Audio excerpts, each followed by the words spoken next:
সরকারি চাকরিজীবীদের দীর্ঘদিনের অপেক্ষার বোধহয় এবার সত্যিই অবসান হতে চলেছে।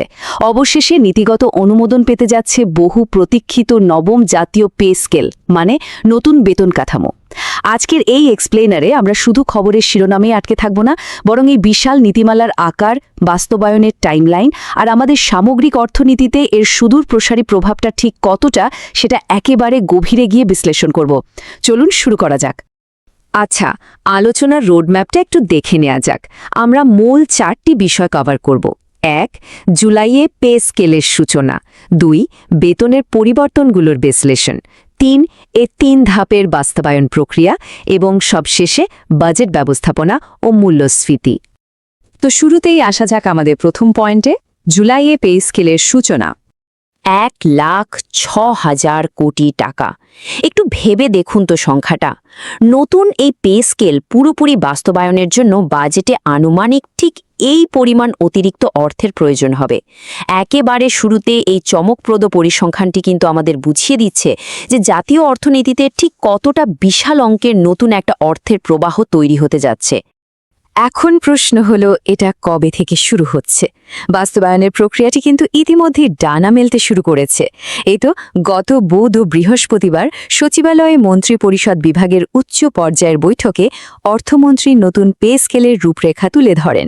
এরপর সবকিছু খুঁটিয়ে দেখার পর প্রধানমন্ত্রী আগামী 1 জুলাই থেকে এর আনুষ্ঠানিক নীতি বাস্তবায়নের চূড়ান্ত সবুজ সংকেত দিয়ে দিয়েছেন।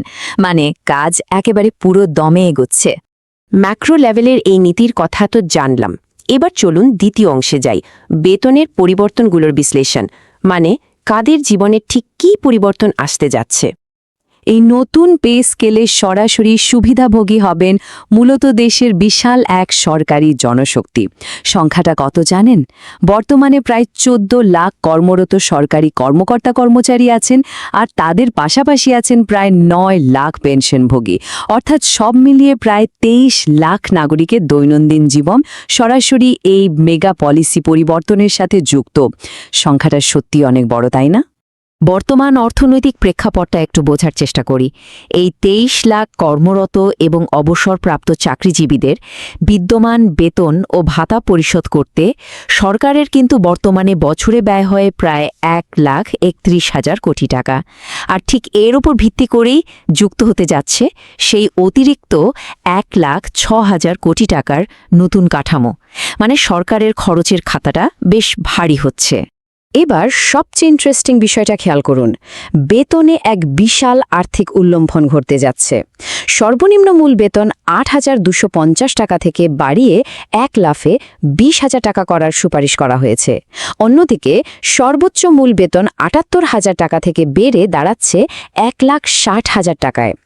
এই দুটো ফিগারের দিকে তাকালেই বোঝা যায় সর্বনিম্ন ও সর্বোচ্চ বেতনের মধ্যকার ব্যবধানটা কমিয়ে আনার একটা সুস্পষ্ট চেষ্টা এখানে রয়েছে। আপনারা হয়তো ভাবছেন গ্রেডের কি হবে। দারুণ ব্যাপার হলো, কাঠামোগত দিক থেকে সরকারি চাকরির বিদ্যমান 20টি গ্রেড কিন্তু সম্পূর্ণ বহাল থাকছে, কিন্তু প্রতিটি গ্রেডের ভেতরে আর্থিক সুবিধা বৃদ্ধি পাচ্ছে একেবারে ঐতিহাসিক মাত্রায়। গ্রেড ভেদে এই বেতন 100 থেকে 140% পর্যন্ত বাড়তে পারে। হ্যাঁ, ঠিকই শুনেছেন, 100 থেকে 140%, যা সত্যি এক অভাবনীয় পরিবর্তন। এত বড় পরিবর্তন, এত টাকার ধাক্কা সরকার সামলাবে কিভাবে? চলুন আমাদের তৃতীয় অংশে যাই, 3 ধাপের বাস্তবায়ন প্রক্রিয়া। একসঙ্গে এত বড় আর্থিক চাপ সামলাতে সরকার বেশ বুদ্ধিমত্তার সাথে একে 3 ধাপে বাস্তবায়নের পথ বেছে নিয়েছে। প্রথম ধাপে কর্মকর্তা কর্মচারীদের বর্ধিত মূল বেতনের 50% কার্যকর করা হবে। এরপর দ্বিতীয় ধাপে গিয়ে বাকি 50% কার্যকর হবে। আর একেবারে শেষ বা তৃতীয় ধাপে বিভিন্ন ভাতা ও অন্যান্য আর্থিক সুবিধাগুলো পুরোপুরি সমন্বয় করা হবে। বেশ গোছানো একটা প্ল্যান, তাই না? এই বিশাল প্রক্রিয়ার একদম প্রথম ধাপটির অর্থায়ন যেন একেবারে মসৃণভাবে হয়, তার প্রস্তুতিও কিন্তু সরকার ইতিমধ্যেই সেরে ফেলেছে। আসন্ন বাজেটে এই প্রথম ধাপের জন্যই 300 কোটি টাকারও বেশি অর্থ অতিরিক্ত বরাদ্দ হিসেবে প্রস্তুত রাখা হয়েছে। এর মানে হলো এই নীতিটি বাস্তবায়নের প্রাথমিক আর্থিক কাঠামো সম্পূর্ণ রেডি। এবার আমরা একটু বৃহত্তর পরিসরে, মানে সামষ্টিক অর্থনীতি বা ম্যাক্রো ইকোনমিক পার্সপেক্টিভ থেকে বিষয়টাকে দেখব। আমাদের 4 নম্বর বিষয় বাজেট ব্যবস্থাপনা এবং মূল্যস্ফীতি। এখানে আপনাদের মনে একটা অত্যন্ত প্রাসঙ্গিক প্রশ্ন জাগতে পারে। এত বড় এবং বহুল প্রতীক্ষিত একটা পে স্কেল, তাহলে সরকার কেন একবারে পুরো অর্থ ছাড় না করে এরকম ধাপে ধাপে বাস্তবায়নের পথ বেছে নিল? এর পেছনের লজিকটা আসলে কি? অর্থনীতি বিশেষজ্ঞদের বিশ্লেষণ যদি আমরা দেখি তাহলে বিষয়টা পরিষ্কার হবে।